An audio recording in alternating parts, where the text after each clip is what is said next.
আরজিকর মামলায় পুলিশকে তীব্র ভর্ৎসনা দেশের শীর্ষ আদালতের। সুপ্রিম কোর্টের তীব্র ভর্ৎসনা। শুধু তাই নয়, পুলিশের কাজে বিস্ময় প্রকাশ। সুপ্রিম কোর্টে দেশের শীর্ষ আদালত পুলিশকে তীব্র ভর্ৎসনা। মৈত্রেয়ী রয়েছে আমাদের সঙ্গে টেলিফোন লাইনে। মৈত্রেয়ী, আরজিকরের মামলার শুনানি চলাকালীন পুলিশ এবং পুলিশের কাজে তীব্র ভর্ৎসনা সুপ্রিম কোর্টের।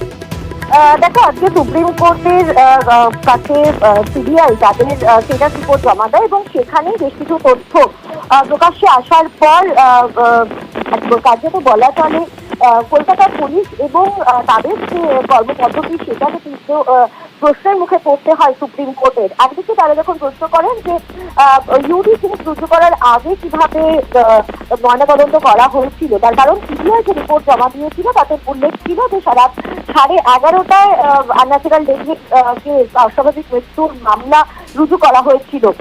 সেই ঘটনায় তারপরে যখন রাজ্যের তরফ থেকে বিষয়টি নিয়ে ক্লারিফিকেশন দেওয়া হয় এবং জানানো হয় যে ইউডি কেস আগে রুজু করা হয়েছিল, কিন্তু তা সত্ত্বেও সুপ্রিম কোর্ট আর সন্তুষ্ট হতে পারেনি রাজ্যের যে বক্তব্য ছিল তাদের, কারণ তাদের বক্তব্য খুব স্পষ্ট যে এফআইআর রুজু করা হয়েছে অনেক দেরিতে এবং 14 ঘন্টা পেরিয়ে গিয়েছে এফআইআর রুজু করতে। সেটা কেন করা হলো সেই প্রশ্ন কিন্তু এদিন তুলেছেন সুপ্রিম কোর্টের বিচারপতিরা।